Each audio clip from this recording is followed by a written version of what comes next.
In this lesson, we're going to begin to discuss tabs.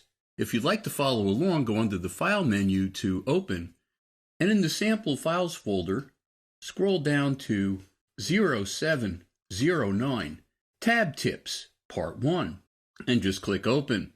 Before we start, why don't we go to our Zoom tool. You could just hit your Z key to get there very quickly, and I'm going to click and drag with my Zoom tool across the width of my page, so that it fills the window.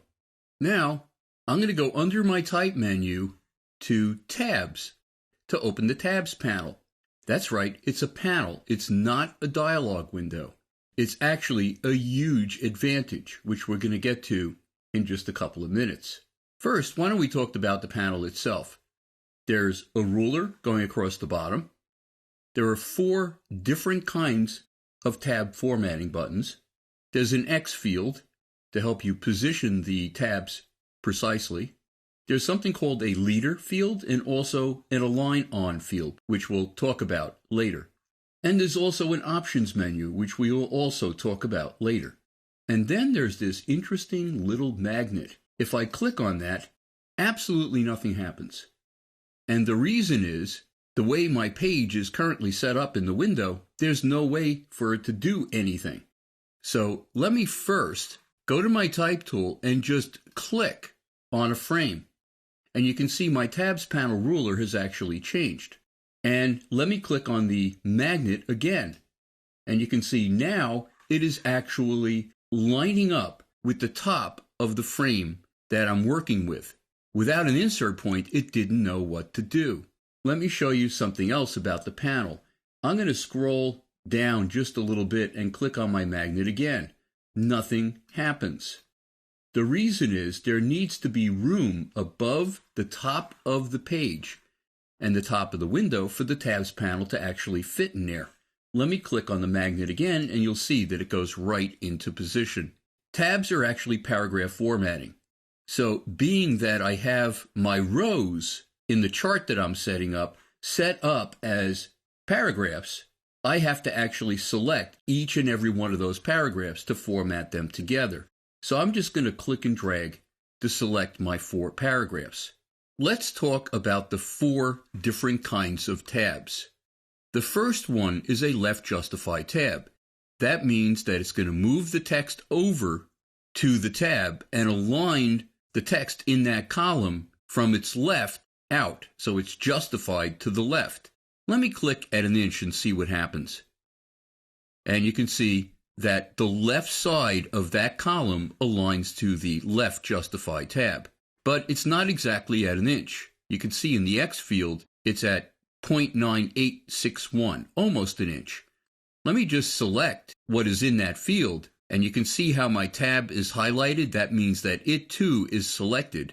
If I just type a 1 in there, because I'm working with inches, if I then hit return or enter, that tab is precisely at 1 inch.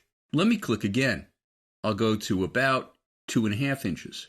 And you can see that text is aligning beautifully with the tab. Let me click again. And again.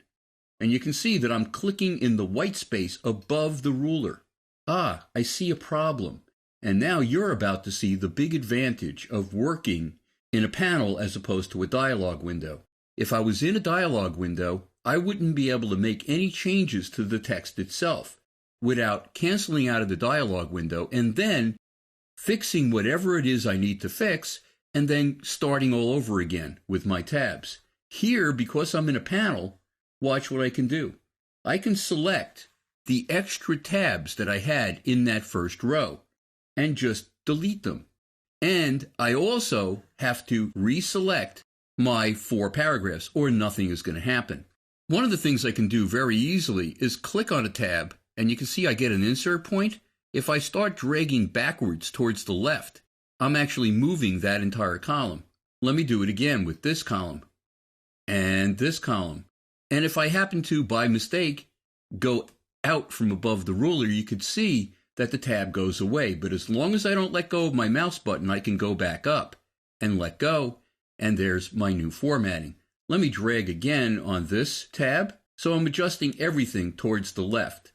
And now that I've made room I can click someplace else above my ruler, and you can see the text is aligning beautifully. Well, what's the next kind of tab? The next button to the right is Center Justify.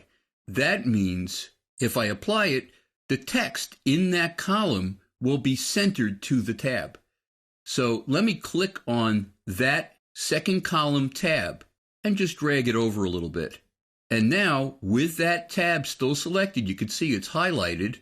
I'm going to click Center Justify, and you can see that the text in that column is now centered to the tab. Well, what's the next one? It's a Right Justify tab. I have to make room for this to happen, because watch what happens if I just now click on Right Justify. It's kind of crowding right into the next column to the left. So let me drag it now backwards. And you can see that the column of text is aligning the right side of the text to that tab. The last kind of a tab is probably the world's longest name of any feature in InDesign. It's Align to Decimal or Other Specified Character tab. This is really an amazing tab. Not only is it a decimal tab, let me show you what happens when I click with that second tab selected on the decimal tab. And you can see that all of the decimals are now aligned. But what is this other specified character? Well, let me move this over a little bit, and you can see that it is aligning to the decimals perfectly in that insert line going down the entire page. Right now, it's aligning on a decimal or a period. What would happen if I type some other character in there with this tab selected? I'm going to type a 0, and let's just see what happens when I hit Return or Enter. All of the first zeros from the left in each one of those rows is now aligned perfectly going down my page. So you can literally align on any character, a very powerful feature. Let's talk for just a second about the Options menu. There is an Options menu. After all, it is a panel. I'm going to click on that down-turned arrow, and you can see it says Clear All. Well, that could be rather useful if I decide I want to start all over again. It's going to clear out all of those tabs. Now, this next one, Delete tab, is only going to delete the selected tab. Well, I don't really ever have to go under the Options menu to do that, because all I have to do is click on a tab and drag it out from above the ruler in either direction, and it's going to go away. I'm going to put that back in. I didn't let go of my mouse, and there we go. So it's still aligning all of the zeros perfectly. But what else is there? There's something called Repeat tab, which we're going to talk about in detail in the next lesson. Basically, it allows you to set up one tab and then repeat it over and over again. Then there's something called Reset indents. Your paragraph indents are actually right here along the left side of the tabs panel.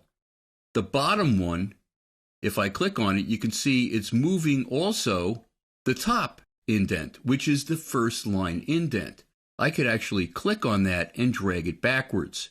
So now this is a way that you could set up a bullet style if you wanted, but it's easier to do it in the paragraph panel. But watch what happens with these offsets if I go under my Options menu to reset indents. And they go right back to where they started. Now, of course, the first thing that you would do after setting up complex tabs formatting is save a paragraph style, so you can use that formatting again and again. If I had all of my rows in one paragraph by using a forced line break between each one of these rows, I would only have to click in any one of the rows, and it would apply the tab formatting to all of them. We're going to continue to discuss tabs in the next lesson.